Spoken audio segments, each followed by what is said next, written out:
மருத்துவம் முதல் பொறியியல் வரை உங்கள் கனவுகளுக்கு சரியான முகவரி Indira group of educational institutions. Call 9841385858. எல்லா வானிலை மாற்றங்களுக்கும் பெஸ்டா இருக்கும் இந்த ரூபிலெக்ஸ் பெயிண்ட்ஸ். வர்ணம் பூசுவதற்கு மட்டுமல்ல, உங்கள் வீட்டை பாதுகாக்கவும் ரூபிலெக்ஸ் பெயிண்ட்ஸ். முஸ்தபா கமினி உயிரோட இல்லைங்கிற ஒரு பக்கம், இருக்கார்னு இவங்க போட்டது ஒரு பக்கம். செங்கடலில் ஒரு கப்பல், சவுதியோட கப்பல், எண்ணெய் கப்பலை வந்து போட்டு தாக்கியிருக்காங்க அப்படின்னா, அதான் தொடர்ந்து தாக்குனாங்களே அப்படின்னா அது என்னன்னா, அதில் வந்தது எண்ணெய் இல்லை, ஆயுதங்கள். இது செய்தி. எப்படி அவங்களுக்கு அந்த இன்டெல் போச்சு? அவங்க ஏற்கனவே சவுதி அரேபியாவிலது நிறைய அங்கங்கே அடிச்சுட்டு இருக்காங்க. ஒரு 5-6 இடத்த வந்து அடித்து தாக்கி ஒரு வழி பண்ணிட்டாங்க. அப்போ ஹவுதிஸ் வந்து கை ஓங்கியிருக்கு. இந்த ஹவுதிஸ் வந்து அடிக்கணும்னா சவுதிக்காரன் டேரெக்டாக வந்து அடிக்க முடியாது. ஏற்கனவே சவுதி பார்டரில் சவுதியோட மிலிட்ரியே ஒரு 40 பேர் பக்கம் போட்டு தள்ளிட்டாங்க. நேட்டோ முடிச்சுட்டு அவர் கிளம்பி போகும்போது கேட்ரிங் வண்டியில் ஒளிஞ்சு சாக்கு முட்டிக்கில் ஒளிஞ்சு போன மாதிரி போனார். அது கேள்விப்பட்டீங்களா? யார்? ட்ரம்ப். அவருக்கு அந்த நிலைமை. அவருக்கு நிலைமை அது வந்து நடந்து இப்போ ஊர் பூரா சிரிச்சிட்டு இருக்காங்க. யோ எப்பேற்பட்ட ஆளியா நீ? அது எல்லாத்துலையும் வந்துருச்சு. ஆனாலும் போகிற போக்கில் சொல்கிறோம். டீட்டெயில் எல்லாம் மாறு வேசாமா அந்த மாதிரி இருக்கு. ஆமாம், கரெக்டாக சொல்ல. தெய்வத்துக்கு மாறு அதே தான் அப்படியே. Delivering smiles all around the professional careers. Reach us to reach them. ஆகாயம் நேயர்களுக்கு வணக்கம். இந்த ஈரான் அமெரிக்கா சண்டை தொடங்கியதிலிருந்தே உலக செய்தி பகுப்பாய்வாளர் திரு கசாலி அவர்கள் தொடர்ந்து பல்வேறு தகவல்கள் நம்ம கொடுத்துட்டு இருக்காங்க. இப்பயும் தொடர்ந்து பேச போகிறோம். என்ன நடந்துட்டு இருக்கு, சமீபத்தில் நடந்த ஈவெண்ட்டுகள், சம்பவங்கள் என்னென்ன அப்படின்றது குறித்து. வணக்கம் சார். வணக்கம் கார்த்திக். ஒரு பக்கம் வந்து அவங்களுடைய செக்யூரிட்டி கவுன்சிலுக்கு புது ஹெட்டு நியமிக்கிறது, இன்னொரு பக்கம் வந்து ஒமானோட பேச்சுவார்த்தை நடத்துறது, சண்டை போடுறது அப்படின்னு சொல்லி ஈரான் பயங்கர பரபரப்பாக இருக்குது. அமெரிக்காலையும் பரபரப்புக்கு பஞ்சமே இல்லை. நம்ம மேலே ஒரு பில்லை பாஸ் பண்ணி விடுறது அப்படி இப்படின்னு அவங்களுடைய அரசியலில் இதுவாக இருக்காங்க. ஆமாம், இஸ்ரேலும் சும்மா இல்லை, அவங்களுக்கு வேலை வந்துக்கிட்டே இருக்குது, அவங்களுக்கு அடுத்தடுத்து ஒர்க் இருந்துக்கிட்டே இருக்குது. இந்த 3 தரப்பு, அந்த மும்மூர்த்திகள் உலகத்தை இன்னைக்கு உலக செய்தி முழுக்க ஆக்குபை பண்ணியிருக்கிறவங்க என்னென்ன பண்ணிகிட்டு இருக்கிறாங்க சார்? சரி, இதில் வந்து நீங்கள் இதெல்லாம் சொன்னீங்க. ஒரே ஒருத்தரை சொல்லலை அப்படின்னு சொல்லி அவங்களுக்கு கோபம். யார்? ஹவுதிஸ். ஓகே, ஏமான்காரங்களா? ஏமனில் ஹவுதிஸ். சரி, இப்போ இதில் எப்படி பிரித்து பேசினா ஒன்றுனா சொன்னீங்கல்ல. இப்போ இஸ்ரேல் வந்து பரபரப்பாக இருக்குது. ஈரானை சொன்னாலே ஹவுதிஸை சொன்ன மாதிரி தானே, அதனால் அப்படி இல்லை. ஹவுதிஸ் இப்போ தனியாக இயங்கிட்டு இருக்காங்க. போட்டு அடிச்சுக்கிட்டு இருக்க அடி வந்து மொத்தத்துக்கு ஈரான் வந்து ஒன்றும் செய்யலை, அமைதியாக வந்து அவங்க ப்ரிப்பேர் பண்ணிகிட்டு இருக்காங்க. இதெல்லாம் இருக்குது. இஸ்ரேல் வந்து அதை விட கம்மி, வேறு ஒன்றும் பேசல. பக்கத்தில் வந்து டொம்னு அடிச்சிட்டு இருக்காங்க. வெஸ்ட் பேங்கில் போய் பிரச்சனை பண்ணிகிட்டு இருக்காங்க. ஓகே, அது ஏற்கனவே எப்பெல்லாம் அவங்களுக்கு வந்து கிட்னி, இதயம் இதெல்லாம் வந்து உள்ளுறுப்பு தேவையோ அப்போல்லாம் போய் அரெஸ்ட் பண்ணுறாங்க. ஏற்கனவே முன்னாடியே சொல்லியிருக்கோம். அவங்க அரெஸ்ட் அதெல்லாம் பண்ணிவிட்டு யூரோப்பியன் கண்ட்ரீஸுக்கும் அமெரிக்காவுக்கும் எல்லாத்துக்கும் வந்து நிறைய அனுப்புகிறாங்க. அதுக்கப்புறம் டிராஃபிக்கிங்க. ஆமாம், அரசே பண்ணுது. அது பெரிய அது நான் வந்து வெளியில் உள்ளுக்குள்ளே எல்லாம் படித்து பார்த்துட்டு ஒரு இது சொன்னேன். அதுக்கு வந்து ஆதாரம் போட முடியல. ஆதாரம் போட்டால் சிக்கிடுவோம். அவங்க அதோட பெரிய வேலையெல்லாம் பண்ணிகிட்டு இருக்காங்க. அதுதான். ஆனால் இது யோசிச்சு பாருங்கள், இங்கே வந்து பிறந்து வளர்ந்து 18 வயசு 20 வயசு அப்படின்னு இருக்கிற இளைஞர்கள்லாம் பிடிச்சி அவன் பூரா தீவிரவாதம் பிடிச்சி உள்ளே ஜெயிலில் போட்டு எவ்வளோ பேர் நினைக்கிறேன் ஜெயிலில் 40,000 பேருக்கு மேலே இருக்காங்க. அந்த 40,000 பேரில் அப்பப்போ வந்து அடையாளம் தெரியாத போனமாகவே வந்து போடுறாங்க. அது ஒரு பக்கம் அவங்க பரபரப்பாக அங்கே இருக்காங்க.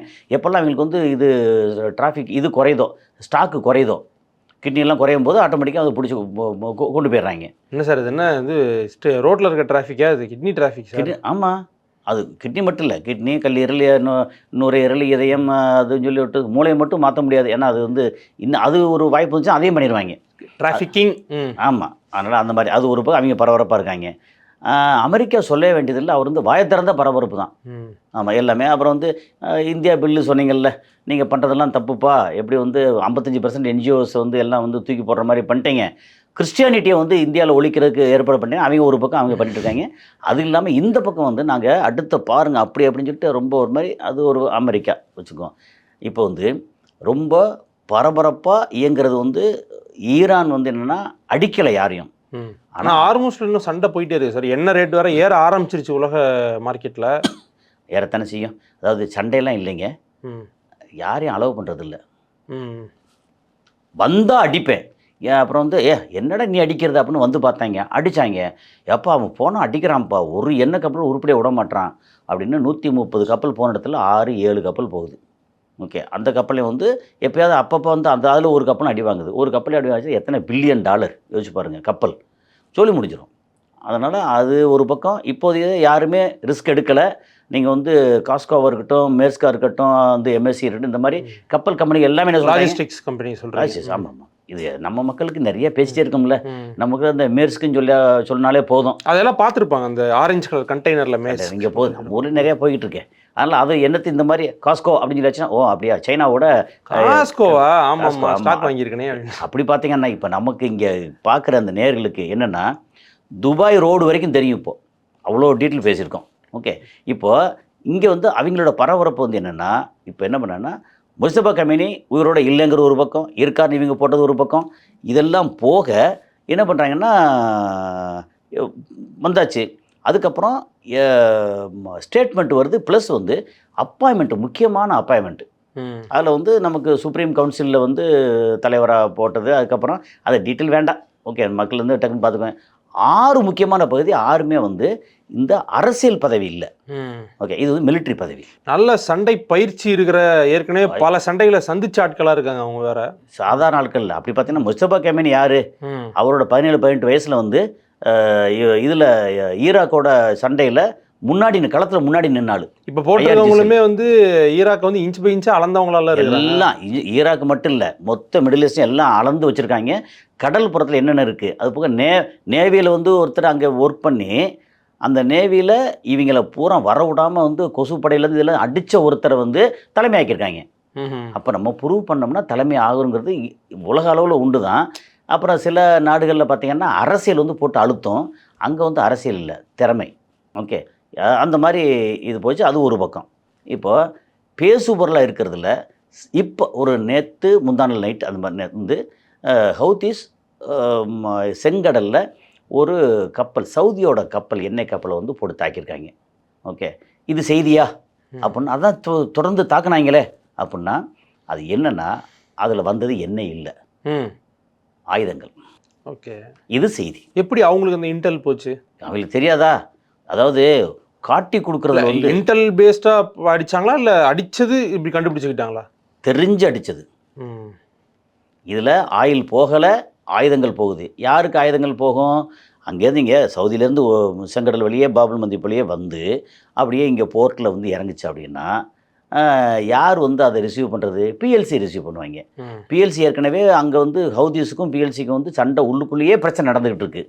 ஓகே, எஸ்டிசி வந்து சின்ன குரூப்பு, யுஏஇ இப்போ ஃபண்டு பண்ணுறாங்க, அவங்க பார்த்துக்கிட்டு இருக்காங்க. எல்லாம் எம்மானி குரூப் சொல்கிறீங்க? எல்லாம் ஏமனுக்குள்ளே. ஏமனில் அரசு ஆள்றது வந்து பிஎல்சி, பிரசிடென்சியல் லீக் கிளப், ஏற்கனவே பேசியிருக்கோம். அது எங்கேருந்து பண்ணுறாங்கன்னா ரியாத்லேருந்து ஆட்சி பண்ணுறாங்க. ஏன்னா இங்கே உட்கார முடியல, ரிமோட் ஆட்சி தான். ஓகே, அது வந்து ப்ராக்சி ஆட்சின்னு சொல்கிற மாதிரி. ஆமாம், இது இங்கே வந்து லோக்கல் இருக்கிறது வந்து ஹவுதீஸாக ரொம்ப ஸ்ட்ராங்காக இருக்காங்க. ஆக்சுவலாக ஒரு நாள் எம்மான் பற்றி நம்ம பேசணும் சார். ஏன்னா பக்கத்து நாடுகள்லாம் முன்னேறும் போது இன்னமும் ரோட்டில் துப்பாக்கி வச்சுட்டு நிற்கிற ஒரு நாடாக தான் ஏமன் பெரும்பகுதி இருக்கனே. போகும்போது அங்கங்கே வந்து நம்ம ரவுண்டானா இருந்துச்சு, சின்ன ரவுண்டானா, அதில் பார்த்தா மெஷின் கன் வச்சுட்டு ஒரு டாக்குமெண்ட்ரி பார்த்தா ஃபவுண்டைன் மாதிரி இருக்குது. அதில் சின்ன சின்ன பசங்களாக இருக்கானுங்க, ஃபுல்லாக அப்படி வச்சுட்டு உட்காந்துருக்காங்க. டூரிஸ்ட்லாம் போனால் மடக்கி காசு வாங்கிட்டு தான் விட்றாங்க. அந்த நான் போயிருக்கேன், அப்படிலாம் இல்லை எனக்கு. என்னோட அனுபவம் அப்படி இல்லை. நான் வந்து நடந்து தனியாக போயிருக்கேன். அங்கே வந்து வண்டி கிண்டியில் ஒன்றும் இல்லை, போயிட்டா நடந்து தனியாக போயிருக்கேன். உங்களை யாராவது டச் பண்ண முடியுமா? உங்கள்கிட்ட கேட்டுற முடியுமா காசு? நான் சாதாரண டூரிஸ்ட் சொல்கிறேன். கேட்டால் அந்த வடிவில் சொன்ன மாதிரி இழுத்து காமிச்சேன், ஒன்றும் இல்லைன்னு சொல்லிடுவோம். ஒரு பக்கம் என்னென்னா அது ஒரு பக்கம். ஆனால் இந்த கப்பல் நிறையா ஓகே ஆயுதங்கள் கொண்டு வந்து பிஎல்சியில் இருக்காங்கல்ல, அவங்க கையில் கொடுத்தா என்ன நடக்கும்? உள்ளுக்குள்ளே வந்து மாறி மாறி சண்டை போட்டு ஒரு வழி பண்ணி இன்னும் நாசமாக்குவாங்க. எல்லாம் ப்ராப்பர் வெப்பன்ஸ். ஓகே, அது அவங்க தெரிஞ்சு அடிச்சிட்டாங்க. அதுதான் செய்தி. அப்போ அடித்தா என்ன ஆகும்? இப்போ வந்து இவங்க இன்னும் ஓங்கிரும். அவங்க ஏற்கனவே சவுதி அரேபியாவிலது நிறைய அங்கங்கே அடிச்சிட்ருக்காங்க. ஒரு 5-6 இடத்த வந்து அடித்து தாக்கி ஒரு வழி பண்ணிட்டாங்க. அப்போ ஹவுதீஸ் வந்து கை ஓங்கியிருக்கு. இந்த ஹவுதீஸ் வந்து அடிக்கணும்னா சவுதிக்காரன் டைரெக்டாக வந்து அடிக்க முடியாது. ஏற்கனவே சவுதி பார்டரில் சவுதியோட மிலிட்ரியே ஒரு 40 பேர் பக்கம் படுத்துட்டாங்க. ஓகே, அப்போ இவ்வளோ வீரமாக இருக்காங்க. ஏன்னா அவங்க வந்து என்ன சொல்ல சுகமாக வாழ்ந்தவங்க, இவங்க வந்து வறுமையில் இருந்தவங்க. ரெண்டுக்குள்ள வித்தியாசம் அதுதான். எனக்கு என்னென்னா தான் பரவாயில்லன்னு சொல்லி துணிஞ்சு இறங்குவாங்கல்ல. அப்போ என்ன சொல்லியிருப்பாங்க, நாளைக்கு உனக்கு விடிவு காலம் வரணும்னா இன்றைக்கி நீ சண்டை போடு அப்படின்னா ஓகே அப்படிம்பாங்க. அங்கே வந்து அப்போ அவன் அடிக்க வரான், நீ வந்து அடி, உனக்கு எல்லா விதமான எக்யூப்மெண்ட் தர்றேன் அப்படின்னா அந்த எக்யூப்மெண்ட் கொண்டு போவான். பட் அவன் வந்து துணிஞ்சு அடிப்பான்ல. அந்த இதில் சவுதி வந்து அவங்க அடி வாங்கியிருக்கு. அப்போ இவங்களை அடிக்கிறதுக்கு வந்து அவன் கையை எடுத்து அவன் கண்ணை குத்தணும். அப்போ அங்கே இருக்கிற பிஎல்சி லோக்கல் ஏமனி அப்படின்னு அடிக்கிறது தான் அடிக்கிறதுக்கு ஆயுதம் வேணும். அந்த ஆயுதத்தை எப்படி கொடுக்க, பார்டரில் கொண்டு வர முடியல, கடல் வழியை கொண்டு வந்து அவனோட இதில் வரும்போது தான் கப்பல் வந்து என்ன கப்பல் போகுது அப்படி சொல்லி என்னத்தையா சொல்லி சரிப்பா உங்களுக்கு ஏதாவது ஒன்று கொடுத்துறப்பா அப்படி சொல்லிட்டு வெளியே வந்து ஆயுதங்களை பூரா இறக்குனான்னு வச்சுக்கங்களேன், இவன் வந்து ஹவுதிஸ்க்கு வந்து கொஞ்சம் சிக்கல் வரும். அவங்களாம் ஆயுதம் இருக்குது, ஆனால் இது ஒரு பெரிய கப்பல் முழுக்க ஆயுதங்களை வந்து பிஎல்சி கையில் போச்சு அப்படின்னா அவங்களும் அதே அண்ணன் தம்பி தானே, ஒரே இடத்துல தானே அடிப்பேன். இது செய்தி.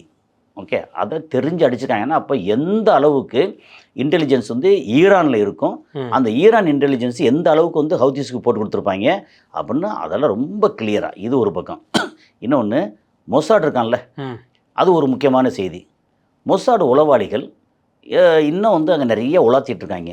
ஓகே, இப்போ சமீபத்தில் பலர் வந்து பிடிபட்டிருக்காங்க ஈரானுக்குள்ள. பலரை ஆல்ரெடி பிடிச்சி பப்ளிக்காக எக்ஸிக்யூட் பண்ணி விட்டாங்க. அது ஒரு பக்கம். இப்போ பிடிபட்டது எங்கே அப்படின்னா அணு ஆயுதம் இருக்குல்ல அந்த சென்டருக்குள்ள அங்கேயே போயிட்டுனா அது வந்து யூதர்கள் கிடையாது, அங்கே லோக்கல் ஈரானியன் தான். ஆமாம், மொசாட் வந்து ஏஜென்ட்ஸ் அப்படி தானே பிக் பண்ணுவாங்க. ஆமாம், அப்போது இவங்க வந்து சின்னதாக வந்து ஒரு மாதிரி இடரல் தெரிஞ்சு அப்படின்னா யார் அப்படின்னு பிடிச்சா அவன் ஒருத்தனை பிடிச்சி நகத்தை பிடிச்சி இழுத்தா தான் சொல்லிடுவானே. ஓகே, அப்படி சொல்லி எத்தனை பேர் இருக்காங்க எல்லாத்தையும் முடிச்சிட்டாங்க. இப்போ இது முக்கியமான செய்தியா.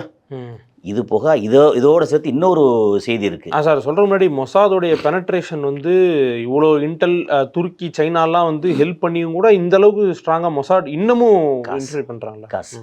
அது இல்லாமல் இதுக்கு ரிவர்ஸாக இன்னொரு செய்தி ஒன்று இருக்குது. ஷின்பெட்னு ஒன்று கேள்விப்பட்டிருக்கேன். ஷின்பெட் அப்படின்னா இஸ்ரேலில் வந்து வெளிநாடுகளில் உளவு பார்க்குறது மொசாடு, உள்நாட்டுக்குள்ளே உளவு பிரிவு இருக்குல்ல அது ஷின்பெட்டு. நம்ம ஒரு ஐபி மாதிரி. அந்த ஷின்பெட்டுக்குள்ளே வந்து ஈரானுடைய உளவாளி இருக்காங்க. அவன் தான் வந்து உள்ளே அப்பப்போ காட்டி கொடுத்து முக்கியமான இடத்துல போட்டு தாக்கணும். இப்போ வந்து இஸ்ரேல் அடிக்கலை, அக்டோபர் 27 வரைக்கும் அடிக்க மாட்டாங்க எனக்கு நமக்கு தெரிஞ்சு. ஏன்னா அங்கே வந்து எலெக்ஷன் வருது, லேசாக அடித்தா இதை காரணம் காட்டி வந்து எலெக்ஷன் நிறுத்திடுவாங்க. இவங்களும் பெனட்ரேட் பண்ணுறாங்க பதிலுக்கு இருக்காங்க. இப்போ வந்து ஜாஸ்தி அந்த இன்டெலிஜென்ஸ் இருக்கு இல்லையா, அதுக்கு தான் இப்போ 6 பேரில் ஒரு ஆளுக்கு தலைவராக போட்டிருக்காங்க.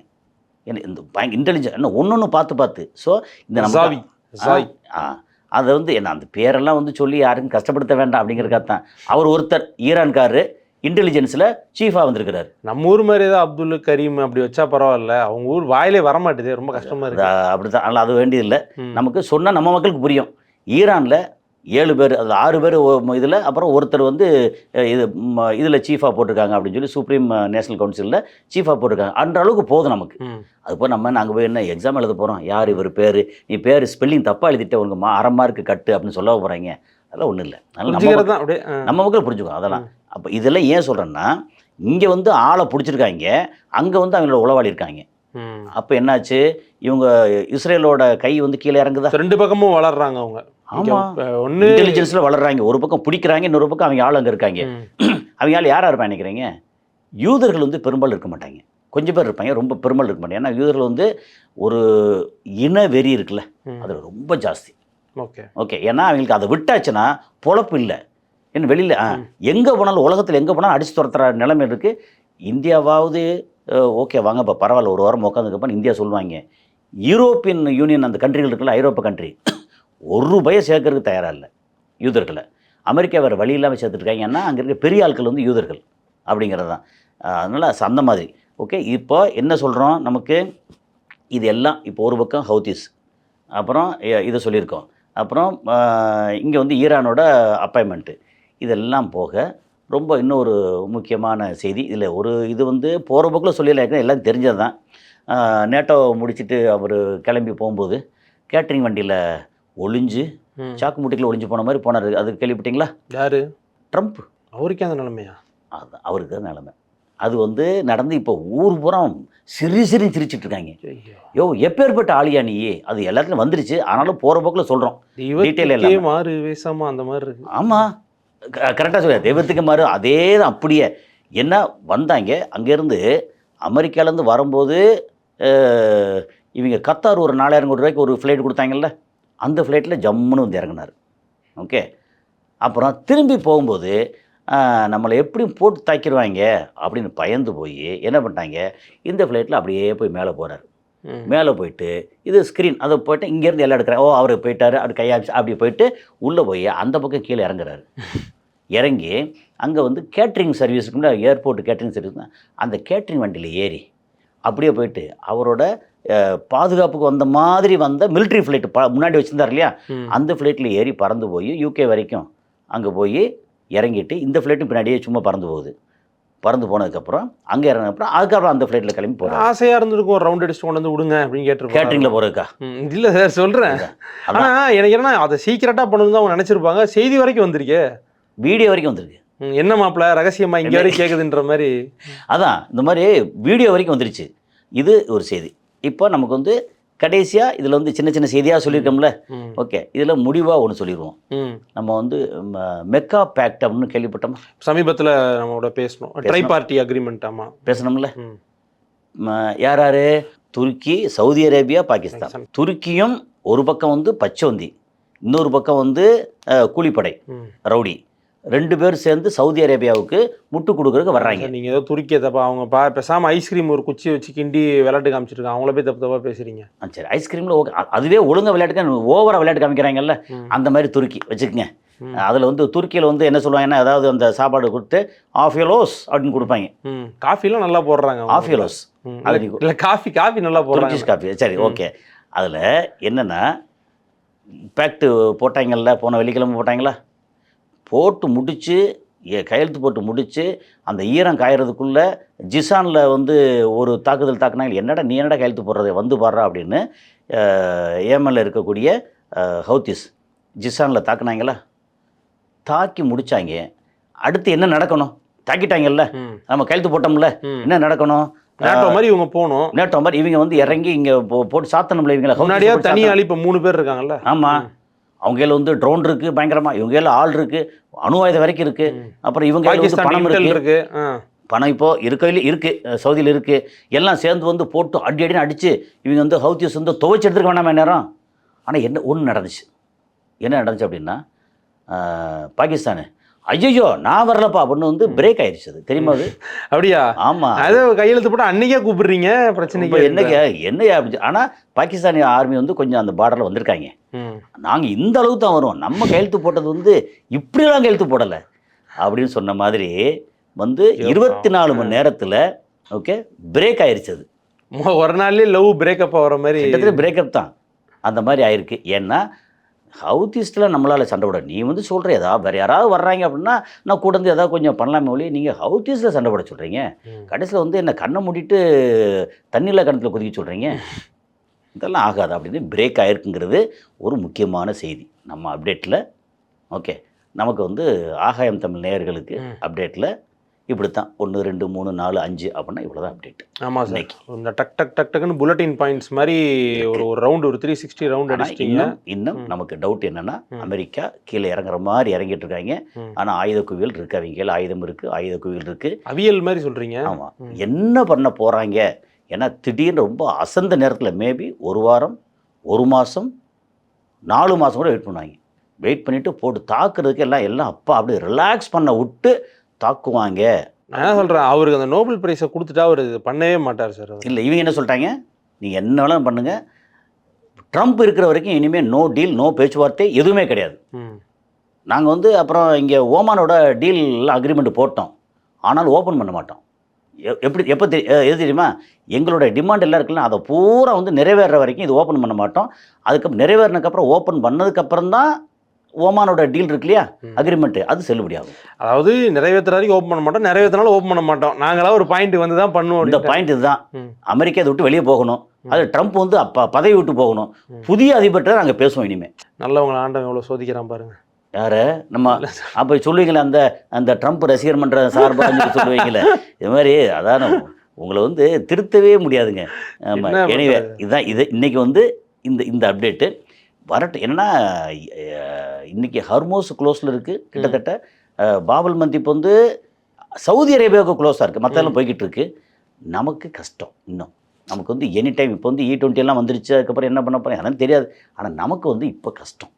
ஆனால் இது இப்படியே போச்சுன்னா அதை நம்ம யோசிக்கிறதே அங்கே Iran Saudi Arabia, Israel, America இதெல்லாம் ஒரு பக்கம் இருக்கட்டும். நம்ம நாடு என்ன நிலைமை, என்ன எதிர்காலம் எப்படி இருக்க போகுது அப்படிங்க நம்ம கவலை தானே. கண்டிப்பா எண்ட் ஆஃப் தி டே வந்து நமக்கு வயிறு நம்ம செய்தியா பேசினாலும் பாதிப்பு வயிறு, அதுதான் விஷயம். ஓகே சார், நீங்க சொன்ன மாதிரி தான். குளச்சல் நெத்தன்யாகு நற்பணி இயக்கம் சார்பா நன்றி சார். இருங்க, இங்கே நெத்தன்யாகு எங்கே வந்தார்? இது வந்து ட்ரம்ப் தானே சொல்லணும். இல்லை எங்கே எல்லா இடத்துலையும் எல்லாருக்கும் நற்பணி இயக்கம் மன்றம் எல்லாமே இருக்குது, ஆள் வேற சேர்க்குறாங்களாம். அப்படி இருக்கீங்க. ஆமாம், அந்த ரைட், ரொம்ப ரொம்ப சந்தோஷம், நன்றி.